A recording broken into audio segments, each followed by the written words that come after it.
About a year and change ago, I started something called Unified Healing in honor of a technology called the Energy Enhancement System Technology. Something that, to be honest, I was completely skeptical of in the beginning until I started seeing a lot of results and a lot of testimonials that thousands of people all around the world were sharing. The past year has been absolutely incredible. And just about a month to 2 months ago, I had the honor of meeting this incredible man. His name is Roland Pankewich. And he said, you know what? I was on the same bandwagon as you. I was skeptical, but we started seeing results. So why not do some research and see what this technology actually does? Forget about how it works for a second. Let's do research before and after with certain individuals, measuring something specific and seeing how it impacts them so we can have tangible, objective evidence of what's really going on here. So again, today I have Roland Pankewich on this call to be able to explain what he did, the research that he did on the EESystem technology, what he measured, and the results that he saw. First and foremost, Roland, I want to say thank you so much for being here and thank you for your time. Good dude, thanks for having me, and I appreciate the focus of the pronunciation of my last name because it's not necessarily an easy feat. So thank you for that. Absolutely. So, we had a conversation before this call about the details of what you were doing. But before we go into those details, and I'm really excited to share the results that you've been seeing, and I also think this is the beginning of something much bigger in terms of bringing more studies and more evidence to the table that's tangible with research, with people all around the world to bring this to the table. But before we get into that, can you share a brief background of who you are so people can understand who the person is that actually put this all together? Yeah, absolutely. I mean, so in essence, in the context of what I do for work, I do personalized wellness, and the average clientele I deal with are either professional athletes or business owners, CEOs. I call them high performance people. I mean, a pro athlete and the business owner, they're the same person. One uses their body more, one uses their brain. And the reason I like working with these people is because what they demand of themselves is a challenge. So it's helped me become better as a practitioner to understand the inner workings of how to optimize someone's performance through the lens of optimal health. Because my journey, I started in exercise, I moved to what's called holistic and functional nutrition. That wasn't enough, so I started studying functional medicine. You get deeper into that and you start realizing you can test anything and everything under the sun with a human body, but you're missing context because, I think you interviewed Robert Edward Grant, and he very nicely, succinctly put, there's a hierarchy of science, right? So we're looking at physiology, which is determined by how biology comes together, which is governed by chemistry. Ultimately, it's physics at the end of the day, right? And the world of biophysics is where I've kind of ended up understanding that the body organizes itself to manage energy. Everything's about energy, which is why the energy enhancement system was so interesting to me because you realize the difference between someone who's well and someone who's unwell is the amount of energy the body has and how it partitions that energy. But like you, I was a little skeptical. I went, so you just sit in a room in front of some TV screens and some miracle happens. So I went, well, I've worked with all these pro athletes, and because of the responsibility I have working with them, I have to prove myself. It's like when you do like multiplication or division, the teacher makes you check your work. Yeah. If I screw up, that could be very bad for someone who's, the captain of a hockey team, for example. So Mhm. I've learned how to determine what the body's doing based upon measuring certain aspects of the body. And where I've kind of ended up in looking at the one system that governs almost everything is the nervous system, specifically what's called the autonomic nervous system. And people will know the terms fight or flight and rest and digest. Fundamentally, the difference between people who are healthy and the people who are unhealthy is one has adaptability in the nervous system, one does not. So my brain went, well, if the energy enhancement system is doing something truly beneficial that is a physiologic effect, I should be able to see it in the nervous system. And Cool. that's where the thought was. I became friends with Tara Galante, who owns Relax and Recharge up in Tarpon. Her and her family are amazing. They have this like everyone's welcome vibe in their place. And I said to her one time after the Dr. Sandra event there, I said, well, why don't we do a study? And I even think Dr. Sandra said, yeah, like connect with him, do something. And Tara booked 16 to 18 people, I think it was. And one day, like an assembly line, people came in, people went out. They did a 2 hour session. I measured them beforehand. I measured them after with some technology I have. And the results were really cool and really interesting. So let's summarize something here and then go deeper into that. So to bring that all into one cohesive picture, and you just did a great job of explaining that. So awesome. You basically said, I want to measure something that we can see an impact in. Let's measure the nervous system. Let's see impacts on both the sympathetic and the parasympathetic nervous system. For anybody who doesn't know what that is, the sympathetic nervous system is basically your fight or flight stress response, and your parasympathetic nervous system, that part is when you're relaxed and calm and where disease doesn't really flourish because your body is doing what it needs to do instead of thinking there's a bear chasing you that's going to eat you.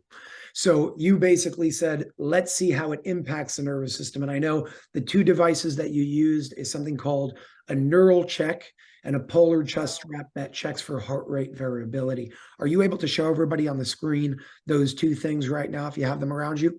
Yeah. So the neural check comes in its own little fancy label bag, but essentially what it is, there's a program that goes with both of these technologies. You take a device such as this, you clip it on the wrist, the device goes into the computer, and a program basically measures the time differences between each individual heartbeat. And the term is called heart rate variability because it's a nice way to describe it. The polar chest strap does the same thing, but it actually reads the magnetic field of the heart. So you know how people say the heart has its own nervous system or there's a brain in the heart tissue. The way we actually know that is there's a magnetic field that's generated upon heartbeats, and high frequency is parasympathetic activity, low frequency is sympathetic activity. And people have it, they say, oh, you need to be parasympathetic. You need to have access to both. What I see is when people are unwell, they're stuck in a sympathetic dominant state. So even though they may feel normal, their physiology is holding itself very tightly together because it's lost adaptability. When it comes to illness, in my opinion, Jason, an imbalance happens first. You can't feel an imbalance, you might see it on a test. An imbalance becomes then a symptom. And a symptom is your body going, hey, pay attention to this. There's something not right. I'm trying to make you aware of this. But the average person is not in tune with their body because they're not fully living in their body. So it becomes a full-blown pathology or a disease. But this happens over the course of years. So you're saying you need both. We just need to change the ratio instead of being in predominantly sympathetic, being predominantly parasympathetic. But your sympathetic nervous system obviously has its role. That's why we have. Exactly. If you didn't have a sympathetic nervous system, you would be a jellyfish. You would be one with a couch at all times. And if anyone's ever been burnt out, that's being thrown into hyperparasympathetic because the body's trying to signal you to be rested so you can heal. The average person with modern lifestyle, the food they eat, the stresses they experience, the chronic thoughts, and not necessarily finding time to balance themselves out, they're sympathetically dominant without being conscious of it. So their normalcy is stress. It's why when you tell someone who's highly stressed to relax, they'll only feel comfortable if they set the room on fire.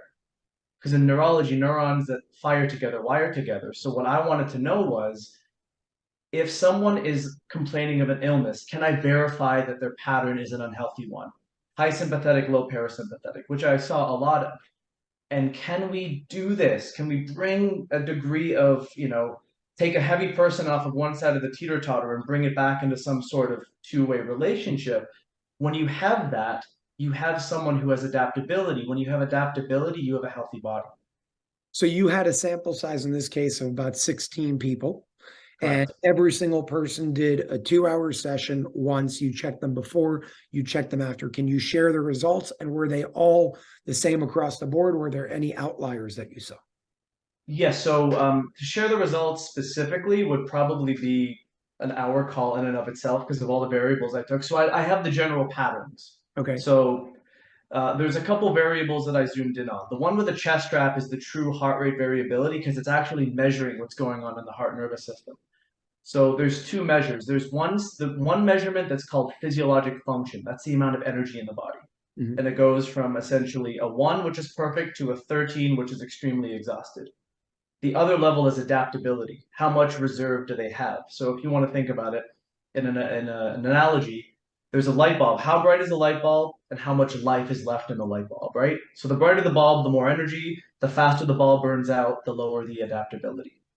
On average, I would say every person except 2 or 3 people got both a bump in energy level and a bump in adaptability in conjunction with a lowering of the resting heart rate. So all of those things to me may basically say that the person came in a certain state, was their default. Being in the energy enhancement system, plus, let's be honest, lying down for 2 hours and breathing is very meditative. So I saw a dramatic increase in total energy state for the average person. I saw some people have an improvement in adaptability. I typically found this in the younger clientele. If they came in and they weren't necessarily as optimal as I thought they would be, they responded really quickly, which in my head lets me know that the less ill you are, the more beneficial and impactful a single session in the EE system is. And also, the quicker the body is able to take that energy and repurpose it to health. I did measure some people who seemingly had some pretty chronic stuff going on. And there were two people who a 2 hour session didn't really move the needle all that much, but I saw a lowering of the resting heart rate. And the neural check gives someone a biological age in terms of the age range that the nervous system is operating at. Mm. Everyone reduced their average age. Wow. So across the board, I would say everyone received some benefit. You asked outliers. I had one woman show up with a condition called POTS. Have you ever heard of that before? No. POTS is a fancy way of saying when you go from being a position of horizontal lying down to standing up, your nervous system freaks out and it jumps up about 20 to 25 beats a minute. Okay. Her POTS-like condition totally went away. In just that 2 hour period. And her nervous system flipped. She was more stressed lying down, and she was more vigilant. Sorry, no, she was more vigilant lying down and more stressed standing up, which is backwards. More So calm standing up, you mean? she was more sympathetic lying down than she was standing up. Understood. I You understand. should be the other way around. You should Yeah, be very sorry. relaxed lying down. So when she was lying on her back, her nervous system and her heart rate was actually increased. When she stood up, she relaxed. It flipped her back to the optimal way of being, which You is know, really interesting. I always think, what are the skeptics going to say, right? Because my job is, how do we think from everybody's perspective? And you brought up a good point. You said, let's be honest, laying down and breathing for 2 hours will help you a lot. So a skeptic can come here and say, okay, well, how do you know it wasn't just the fact that they went from their daily routine to resting? How do you know that it was the EE system? Do you have any plans in the future of how to somehow answer that question or isolate something like that, maybe with the use of animals? I would love to. I mean, I would love to expand this study. I have other technology that we can use that actually uses bioimpedance electricity to actually model the cardiovascular tissue, the suppleness of the arteries, the cardiovascular output. So, I would love to look at what does a 2 hour session do to people, average all the data, what does a 4 hour session, but also what does a control do? So if we're going to eliminate the idea that it's lying down, let's just test people and have them lie down for 2 hours and Mm. do a before and after, and we compare the ratio of the results. The one thing for people that are skeptical, we use data that's population-based data to make our decisions about what works for us. If you look at how they crunch those numbers, the average thyroid numbers account for someone who's probably age 3 to age 93. So I'm 37. Why do I want to know what a 93-year-old's normalcy is to conflate what mine might be?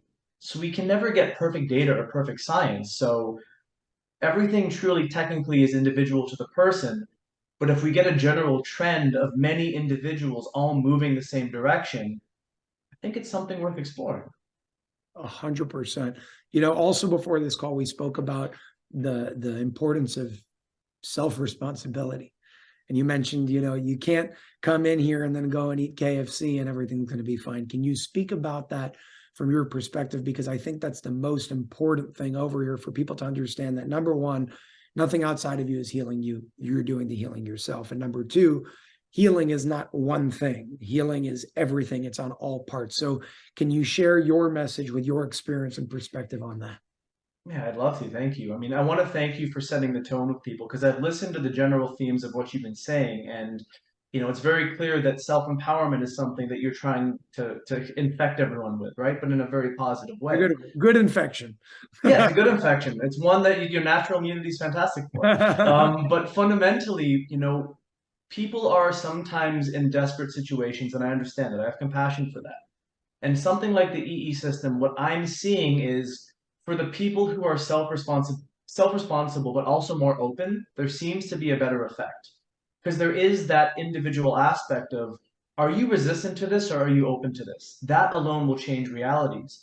But if someone really wants to get better, the model I always put forth to people is the output of our health is the sum of all of the inputs. So there's a dietary input, there's a sleep input, there's an exercise input, there's a breathing input, there's a lifestyle input, there's a relationship with self input. If someone were to go for a 4 hour EE system session, or maybe even an overnight, and expect that the last 50 years of stress and trauma that their body has had to deal with is instantly going to go away, I think that's a misguided insight. I believe that there's a supercharge effect, right? So if you go into the EE system and you're not drinking high quality water, Yeah. a massive part of how energy it works in the body is structured water conducting electricity to generate energy. So if you're drinking tap water full of municipal water toxins and you're eating poor quality food and you're staying up late watching, movies in bed, looking at blue light, and you don't do meditation in that process, you've reduced the massive elements of everything outside that 4 hour EE system session that can heal you. So I think a huge thing with this is taking responsibility for yourself, doing whatever you can do, you're able to do, or you're willing to do in order to put forth the desire to live a healthier lifestyle. And then allow, it's not woo woo, but it's real. The placebo effect is there for a reason. Yep. Some people have a hard time understanding how to get well because they lose a piece of their identity. And I think when you're in there, a way to allow your body to really absorb and resonate with the energy is to surrender to the energy moving through you and will it into healing. Because our internal worlds are very powerful. 100%. If you believe they are. If you believe. Belief is huge. Belief It changes. is. It can create and it can destroy. Roland, I really want to say thank you. We met in Tarpon Springs at Tara Center. I want to give her a shout out as well because she's awesome. She's dedicated. Love she's Tara. committed. She's doing so much incredible work and bringing so many people in the community to become aware of this. She has people sleeping there all the time and people with incredible stories. The event that I met you at was basically packed. Sold out. Dude, it was standing room only. And she's getting 48 systems. She's getting 48 units very soon, right? So I think she'll be one of the only ones on the East Coast with that. So Yep. It's possibilities. awesome. It's awesome, and you're awesome, and it's a pleasure to be able to speak to somebody like you. The way that you articulate your findings are also very clear, which I think are going to help a lot of people that are watching this video. But I really want to see this continue, and I'd love for you to continue doing this. And however I can help, maybe we can bring EESystem to help support you as well to get more of these studies. Because right now this was more of like an informal, something that you did because you wanted to do 16-person sample size, which is amazing. And you saw what you saw. But imagine we had 100 people, imagine we had 200. Oh, it would be wonderful. It would be absolutely wonderful. And I'm very appreciative. And I want to thank all the people who did volunteer their time for this. I said, it was science for the sake of science, and everyone wants to know what happens with them. But I have to be very careful as a practitioner to say anything to someone who's not a client of mine. But I would love to see this evolve into something where we can actually either generate a study that's very robust in its design, or potentially even publish a paper that gives some more legitimate credibility to what people can not only expect, but understand what's going on. Because everyone's asking the same thing, like, well, what's happening in my body? And every time we go to an event, I hear the same questions. I will ask Dr. Sandra, well, what about dementia? Is it okay? What about type 2 diabetes? And I think this can help not only clear up maybe some misnomers, but if you educate people that energy is everything. Fundamentally, when it comes to health, people who don't get diseases have more energy than people who do.